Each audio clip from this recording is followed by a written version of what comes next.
Hey everybody, this is Lonnie Sweet from the Sweet Management Group, and you are either listening to or watching the Never Sell Ice to Eskimos podcast, where we talk to sales executives from the culinary, sports, general business, and entertainment worlds about their journey, about being a salesperson in this industry and what it took to get to where they are today. So whether you're listening in your earbuds or you're sitting in front of your computer, I appreciate you stopping by and hope you enjoy. All right. Hello, everybody. Welcome to the Never Sell Ice to Eskimos podcast. I'm Lonnie Sweet, the CEO of Sweet Management Group, formerly the Connect Group. I am here with a really good, I'm not going to say old friend. It seems like everybody I have on here I've known for so many years, but Kristen and I actually go back to the beginning days when I was still in college and I did my internship at Wolf Associates.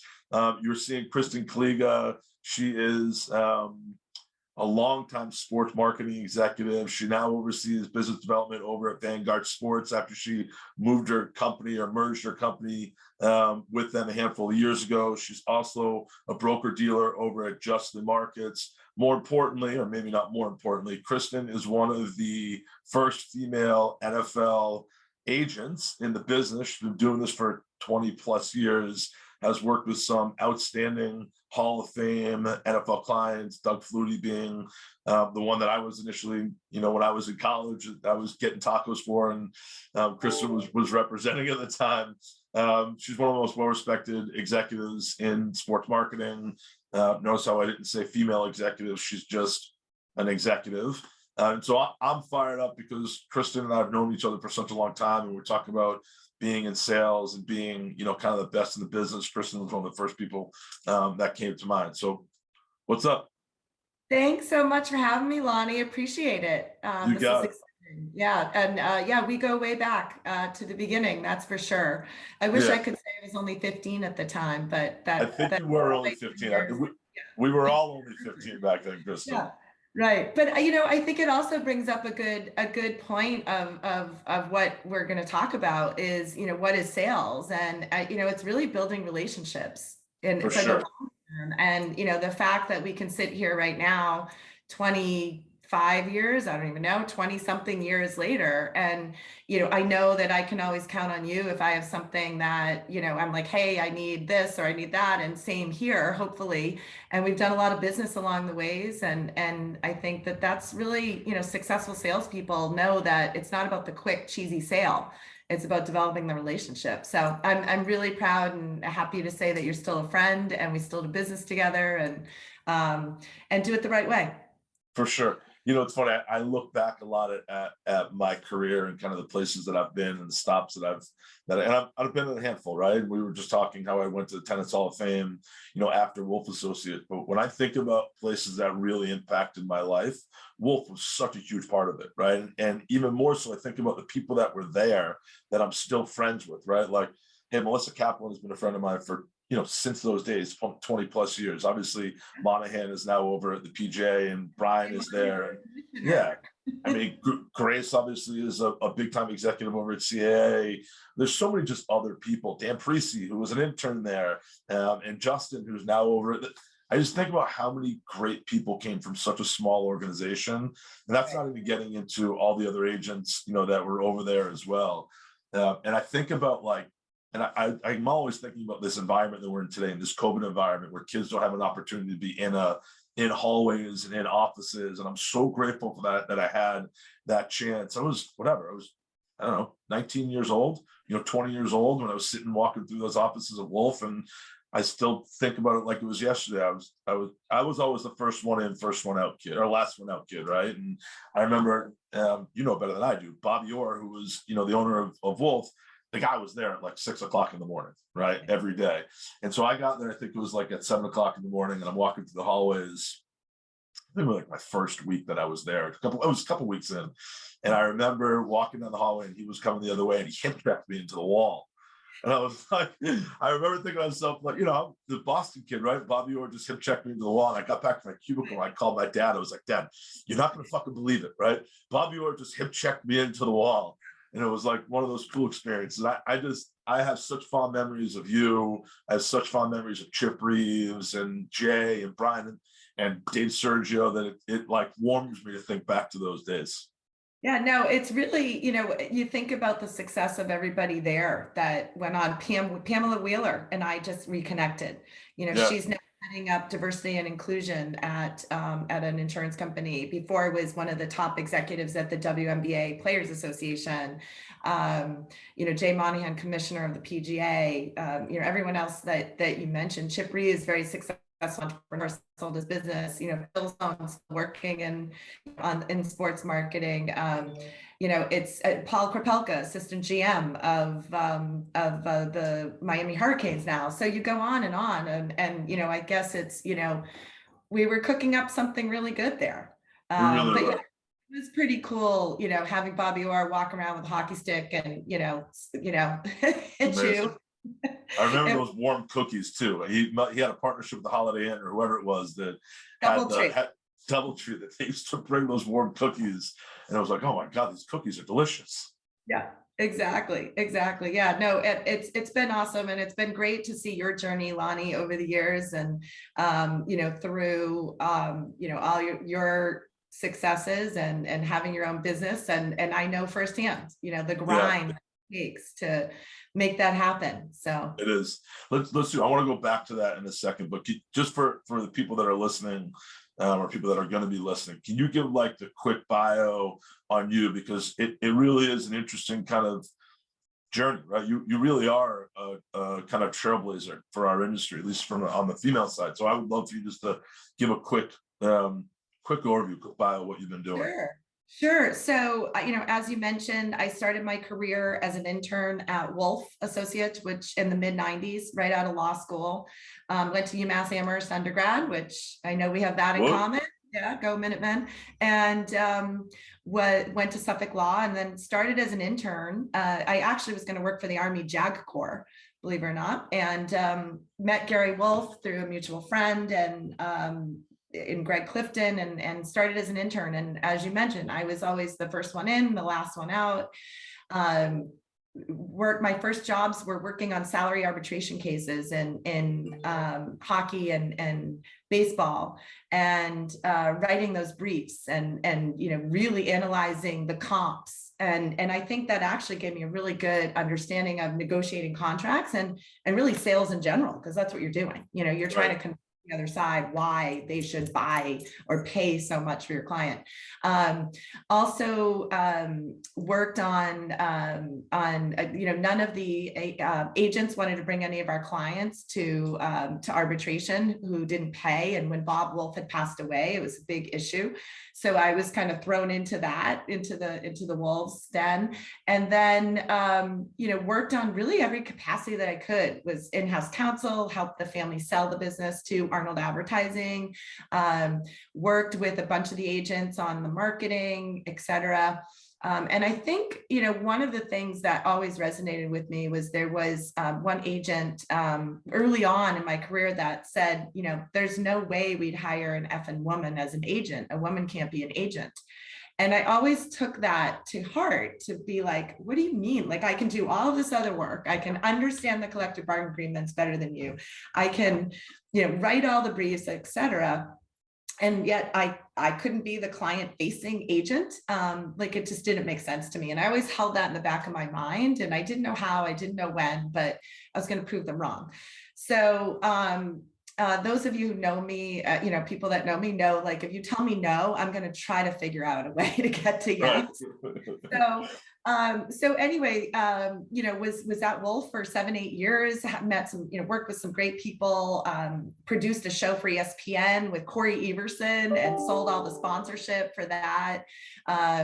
And started working with Doug Flutie when he was playing up in the Canadian Football League. And, kind of the when I first started, there were no other, female agents, and the guys were like, hey, why don't you handle Doug?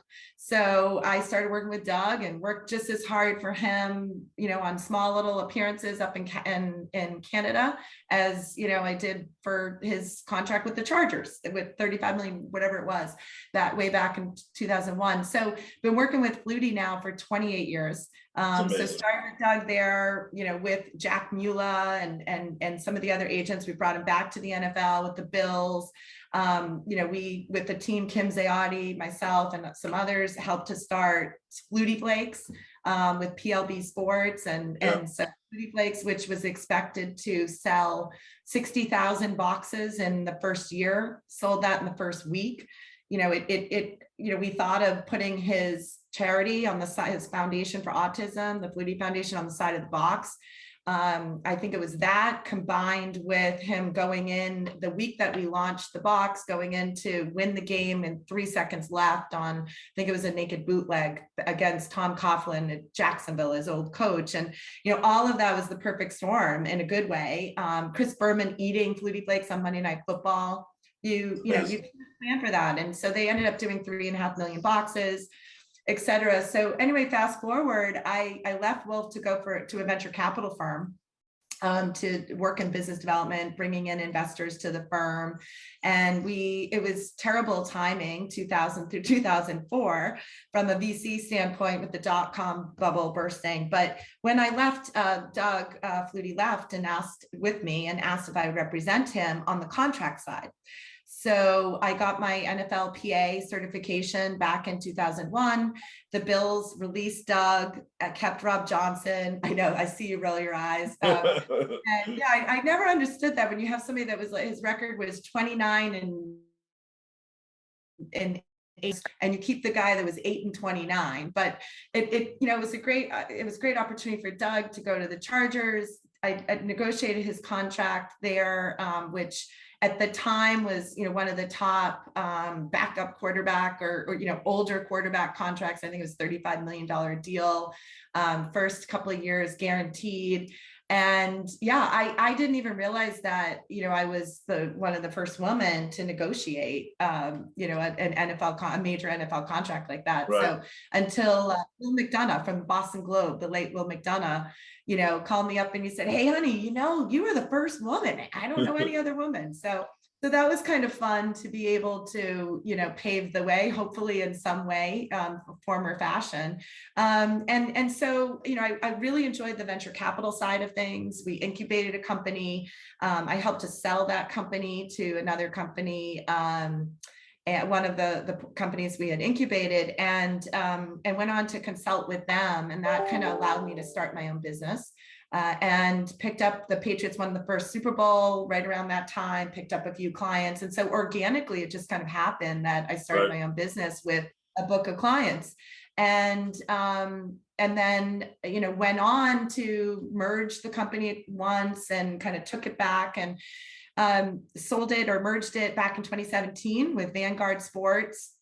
Joby Branyan had just started Vanguard. He had left Athletes First and was really trying to start a boutique agency with some quality players like Vaughn Miller, Keenan Allen, DJ Reader, and some others. And so I had up business development there.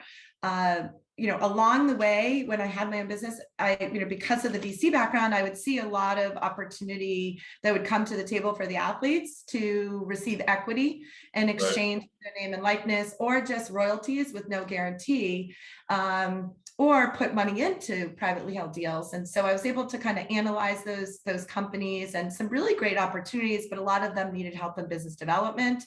And so I jump in and help them in business development in a lot of ways. And then through that, a lot of them needed to raise capital. So I initially started just talking to different investors that I knew, more team owners and that network, and then was sponsored by a boutique broker dealer to get my FINRA licenses, which I did back in 2016. And I recently moved my licenses over to Justly Markets, which is a member of FINRA and SIPC. And we work with companies that are in the social impact space, and we help them raise capital. And if it's that isn't in the social impact space, we donate a portion of our fees to nonprofits. And I ironically met them through the Flutie Foundation, and they are a supporter of the Flutie Foundation. So, it all kind of comes together, right? All of those twists and turns throughout your career path. And the ironic part is, that the sports and developing that relationship with Doug all those years ago, now brings me to what I'm doing also on the capital raise side. So. You know what I love about you, Kristen? I love that, first off, you're super well respected. I've never heard anybody say a shitty word about you. That's the first thing. Oh, thank you. Well, my ex-husband and boyfriend, but yeah, screw them. I met anybody that really mattered. And I love that you've always been, we're talking about sales, we're talking about business development, relationship building. You've always been a grinder, but always up. You're doing lots of large deals, right? Like over the years, but at least from our experience, right, it's always about doing, we had the Flutie restaurant deal, and we had, you did Flutie Flakes, and it's still about one-off appearances, and still you're such a great relationship builder, and I think you've got a certain sense of style of selling, which I just think is awesome, right? Like, we talked about before getting on, I think that is really intriguing to me about how you figure out your style, right? And how do you figure out your comfort zone of how you actually sell? And the other thing that I was thinking about before we got on, you've had a lot of really great people working for you. Like over the years, I just, whenever we're doing deals, it's always like, well, I've got this intern, or I've got this, young woman who's working for me. I've got this person. They always seem to flourish after working for you, which I think is really a testament to you. So I'm just curious, like, what's that been like for you? Like finding your sense of style, finding your comfort zone, finding out how to work a room. Like, what's that process been like for you? Sure. Yeah. I think it is so key, right? Is know your audience in a sense, right? Yeah. Like, who are you selling to? Because your style could be different if you're, selling a player to get them to represent you versus selling a company to sponsor your athlete, or selling a sponsor or an investor. And so, I think for me, it's always really understanding who it is that you're talking to. Do your research, understand what they're all about, Right. and really, kind of talk to them. But I think, my overall style, and maybe it's just, because I've been, for years, one of the only women, has always been to kind of use a sense of humor. And that sort of evens the playing field, I feel like. And even the most curmudgeon, people usually can kind of crack a smile. Right. And so, and I think that's always been my defense mechanism, maybe because, there's been a lot of shit that I've had to deal with. And so for me, you can go two ways. You can either like say, this isn't for me, or Right. you double down. And when I double down, I think humor has always been kind of my way to go. And, I feel like you can get a lot more done with a smile, and it's harder for people to say no than, bitching at them and, pounding your fist and screaming, yelling. Yeah. And someone there was a great quote that someone said, about someone that was yelling and screaming at them. And they said, you know what? I've been yelled and screamed at a lot worse by a lot better. And it just always with me that, if you can do it in a way that you don't burn a bridge, because you never know when you're going to be working with, that person again. Yeah. And more than anything, understand where they're coming from.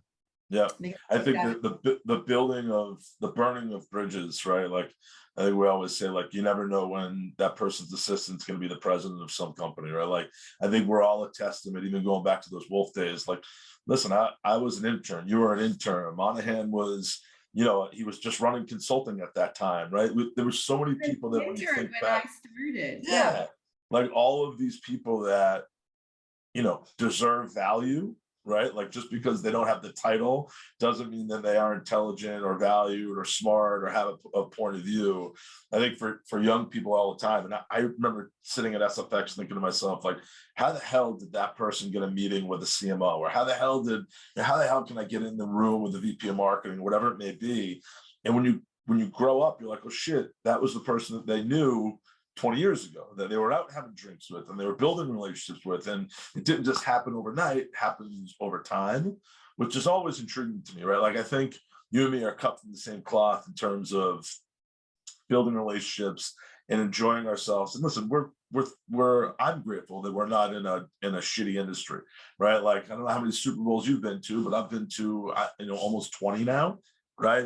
And I always kind of justify in my brain, yes, I'm going there for work, but it's also a damn good time, right? And Yeah. being in a place where you can share memories and share experiences. And next time you're sitting at a negotiating table, it's not just about, hey, hard numbers. It's about a relationship, and more importantly, like knowing where that other person is coming from and having an understanding of kind of them as a human being. Like this podcast's name is, Never Sell Ice to Eskimos, because I think it's like the person that says, well, you're such a good sales guy that you could, sell ice to Eskimos. Well, it's really stupid if you think about it, right? The Eskimo doesn't need ice, and they're going to go tell every other Eskimo that they know that, like, this jerk off just sold me ice, right? And so I think understanding where they're coming from, like you alluded to before, I think is really important.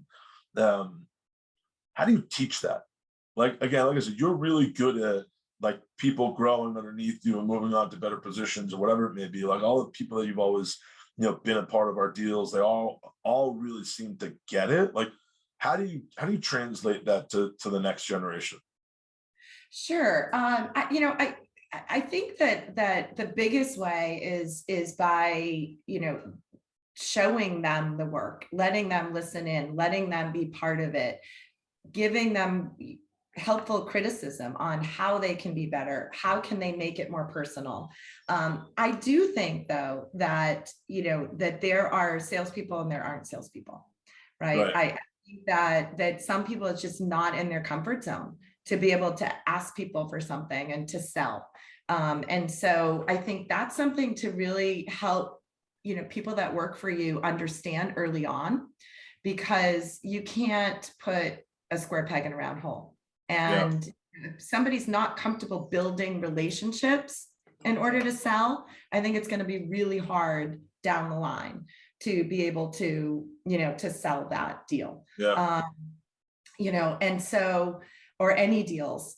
So I think that that's something that people that have the ability to sell is let them be around you, let them see what you're doing, how you're doing it, listen in on the phone calls, come to meetings with you.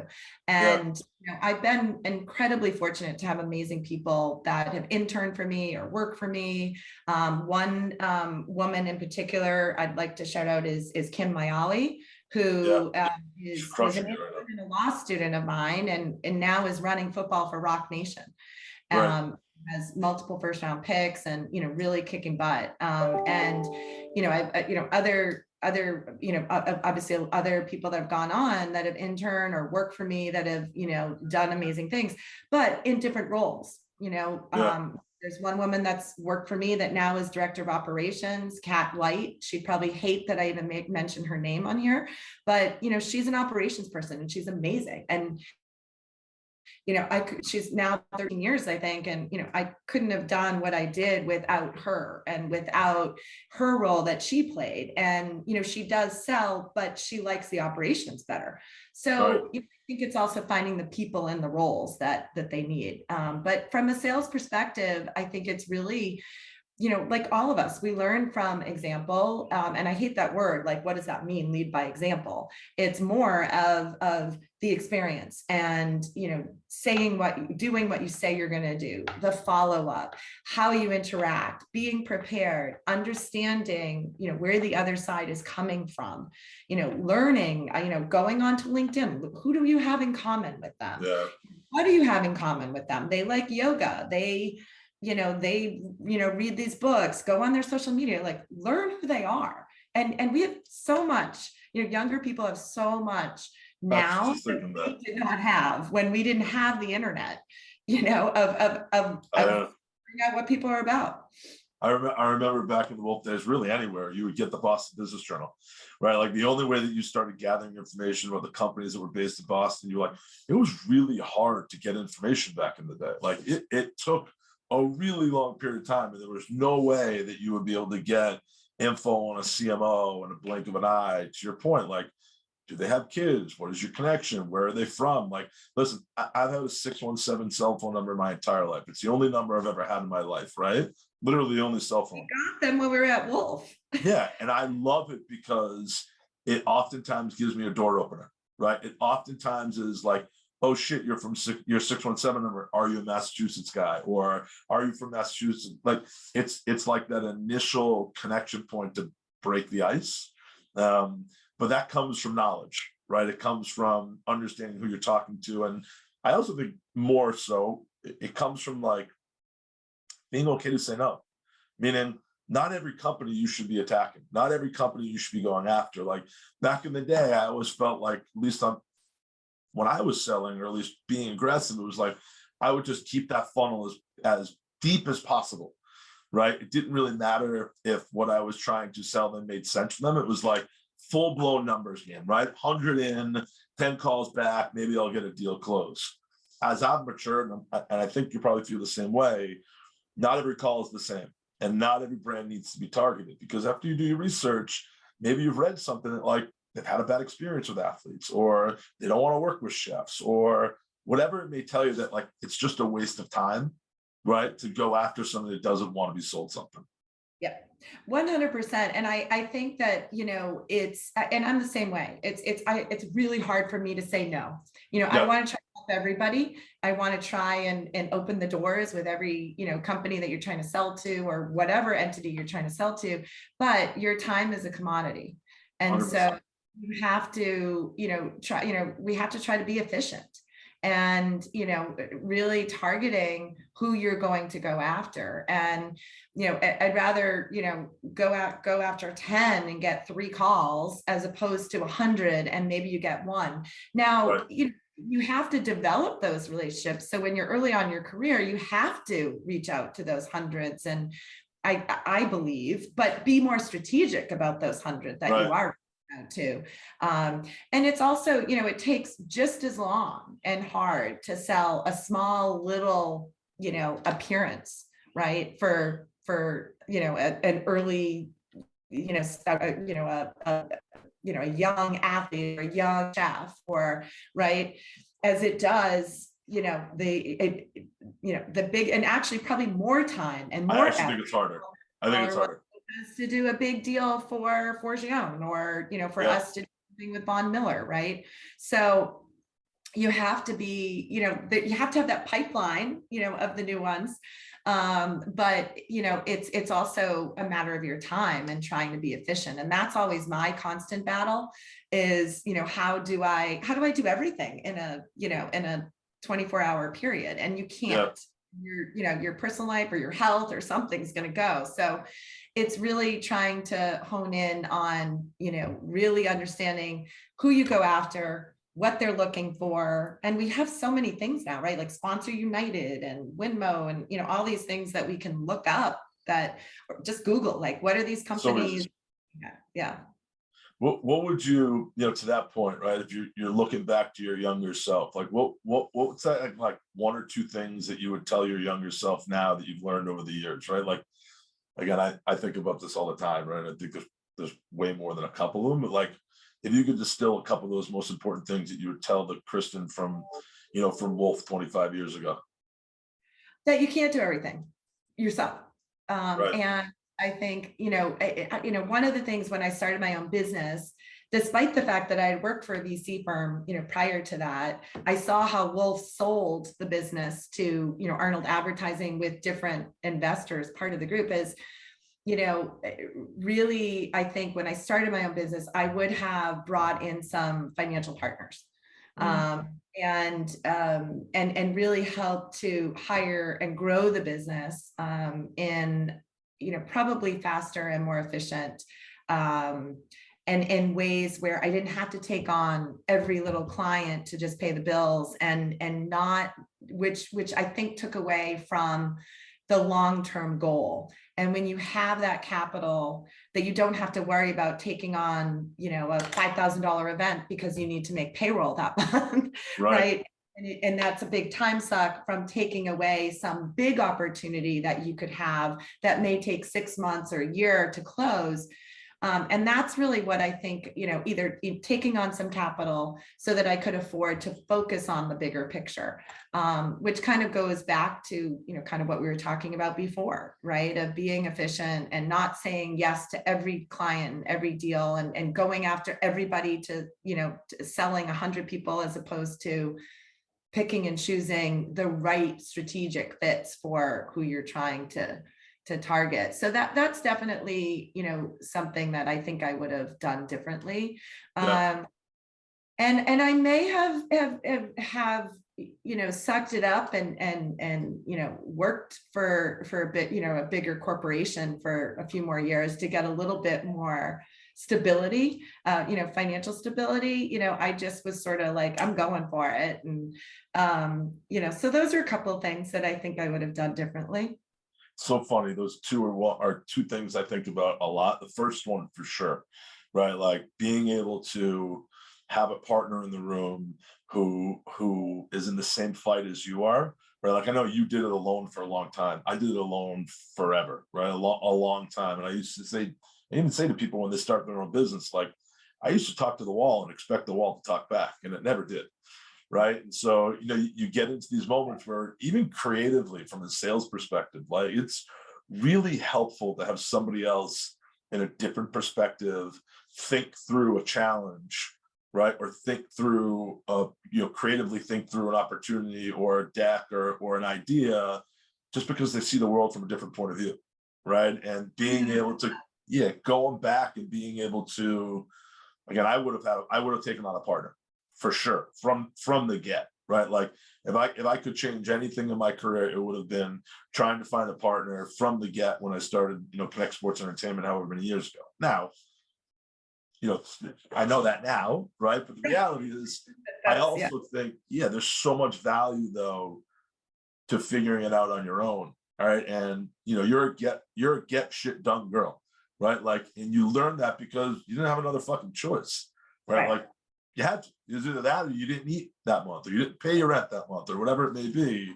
I feel grateful for having to do that same thing. Like I started my company in 2008, right when the first financial meltdown fucking happened. And there wasn't any other choice. It was like, go up the ladder, and they burned it at the bottom, and you just kept going. But it's super valuable insight for sure. And to that point, I think I always felt as though I could always go get a job if I needed to. Right. And so I think that also having that comfort level, or that whether I could or not, I don't know, but could have, but I always kind of felt like I could. And so I think that also helped me to kind of keep going. But somebody told me a quote. They're like, oh, you have your own business, so you know what it's like to pray at the mailbox on the 15th and the 30th of every month. And I was like, what do you mean? And they said, because you're praying that there's a check that's in there so you can make payroll. That's right, for sure.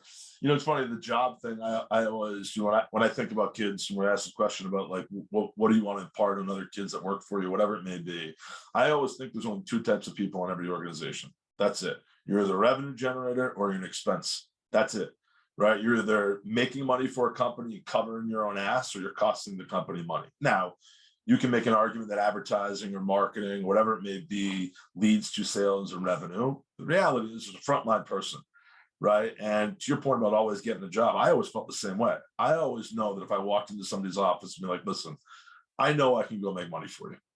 I know it. I know it, right? Like, I used to have an old boss, and we used to have the same, like, put me naked with a phone and phone book in the middle of Times Square, and I'll figure out how to make money.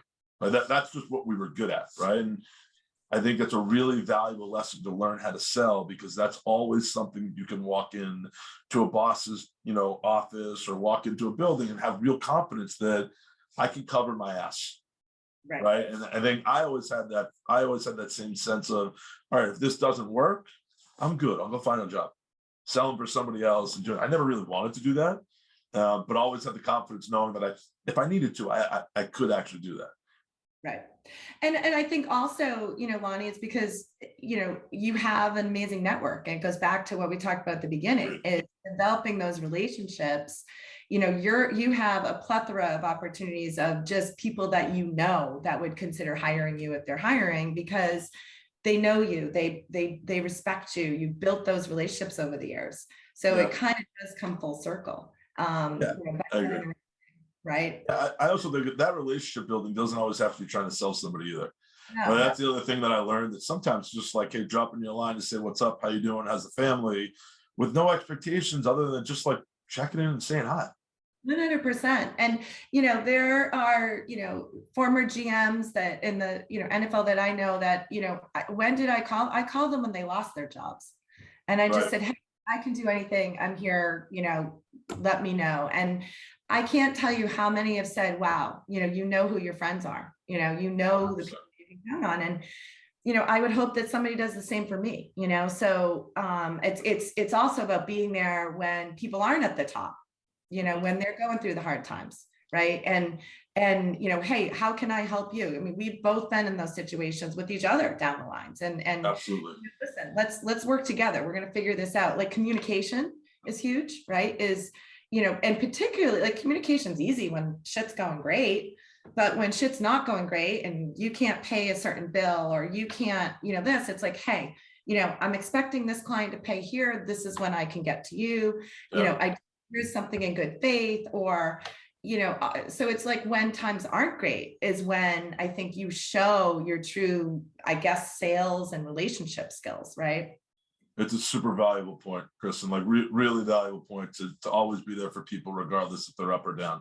And I do the same thing. Like if somebody loses their job, you see they're out looking, it's always about, how can I help? Like, we've built this network really for that reason, to help, right? And whether you're trying to close a deal or help solve a problem, like, that's at the end of the day what relationships are about, right? Is the idea of how do you actually go and help people. And that could be achieve a marketing objective, or find a job. And I think that's really valuable insight. Yeah.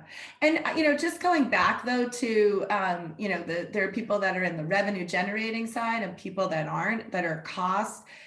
You know, I also have to look at though, you know, if I'm out there generating revenue, you know, part of that is I have somebody that is doing the books, somebody that is, you know, doing the administrative stuff. Like that is part of generating revenue, because I don't think a salesperson can do all of that effectively without having those people. So while it's a cost per se, you have to attribute that to the overall sales that are coming in. And so that's the thing that. It's a great point. I only make that, I think that it's a great plan.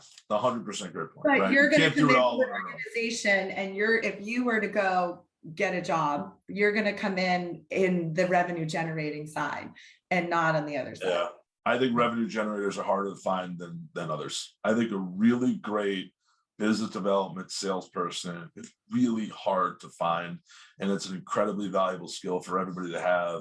I don't care if you're selling up to your mom, I don't care if you're selling up to your boss, I don't care if you're selling to a brand. The idea of seeking to understand somebody's position first, and then being able to you know, try to hopefully get them to understand your position so everybody can win. It's an art form. Yeah, no, it is. It really is. And you know, I think at the end of the day, it takes a lot of confidence, you know, and I don't know, there are a lot of times I don't have confidence when I'm selling. I'm nervous. I don't know, you know, what the person's, you know, looking for.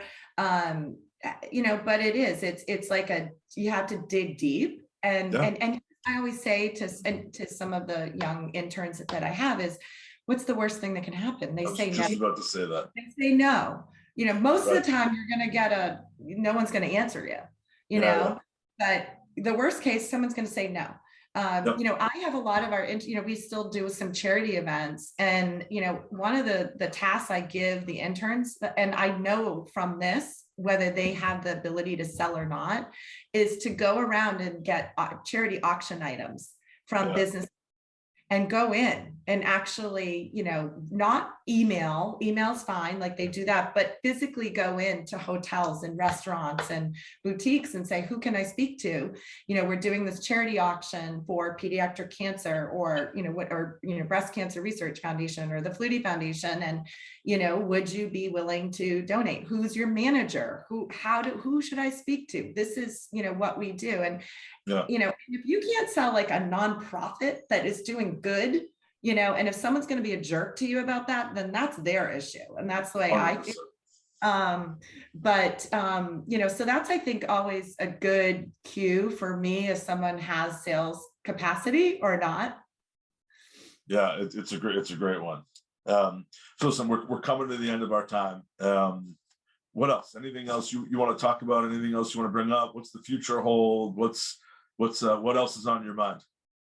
Oh, well, I think, I'm really excited about, the new opportunity that I have with Justly Markets. And, we're working with some interesting companies to help them raise capital. And I just started about 6-7 weeks ago. So Awesome. that's my new gig, but still focused on the sports side as well. And we're doing some recruiting for next year, and hopefully we can continue the momentum that we had the past 2 years on the NFL representation side from my perspective. And then still involved in some of the nonprofit work, and that's a big passion of mine. And always have this business that we had started, my boyfriend and I, a few years ago, called Yogatini, which is kind of finding your balance yoga with craft cocktails after. And we trademarked the logo, and it's always kind of sitting in the back of my mind. And I think I'd probably bring it up because it would be great to do something at one of your restaurants, and Yeah. like do yoga and then go to forages for craft cocktails. And but that's a whole, that's a whole nother job that I would have to focus. There's somebody I want to introduce you to who just moved down to Austin about 2 years ago. She came from the restaurant industry. She started in New York, she started a boxing and yoga business, right? So I think it's called Box and Flow. So you would box and then you would do yoga. It might be a perfect connection to Yogatini. That would be awesome. That would be Yeah, awesome. I'll How send you the about show. you, Bonnie? What's, the new name with the new company? What made you Yeah. decide? You know what? We were going through a rebrand of the Connect Group, and we were redoing our website. I kind of sat back and was like, and it goes back to this relationship, like, does it make sense to change our name? Nobody really knows what the Connect Group was. And I called the client and was like, hey, what does the Connect Group mean to you? And she's like, honestly, it doesn't mean shit. She's like, I do business with you because of you, right? We've been doing business together for 12 years. And so, the connection to me, at least starting the agency, and, I've got a pretty direct relationship with my clients, just kind of made sense, right? We're the Connect Group was really Connect Sports and Entertainment. And now that we've evolved so much into this culinary lifestyle side, it just seemed like a right time to change the name. Right. Yeah. So No, I'm excited for this. I love it. I think it's great. It says what it is. I mean, it's obviously it's your name, but it has so many connotations with chefs. Yeah. And and so I think I'm a big fan. Cool. Thank you. Well, listen, I love this conversation. I love seeing you. I always love talking to you. I'm looking forward to the next time we can share some drinks, whether it's in New York or wherever else it may be. Yeah, come to Newport and visit. I don't know if you have any chefs here, but let me know. And always you treat me well when I get to your restaurant. So well, when you next time you come to New York, we're opening up a new restaurant at the end of this month, at the end of August, or Forges. End of July, beginning of August, called 1/5. So next time you're in town, we'll go grab some pasta and where's some it going to drinks. be? Remember the Otto space? The old Mario Batali restaurant called Otto. So it's actually at 1/5 Avenue. So right about a block north of Washington Square there. Okay, great. Yeah. Awesome. Yeah. Great. So Congrats. anyway, thank you. I appreciate you so much. All right, we'll talk soon. Appreciate it. Thank you so All right, much. Kristen, have a great one.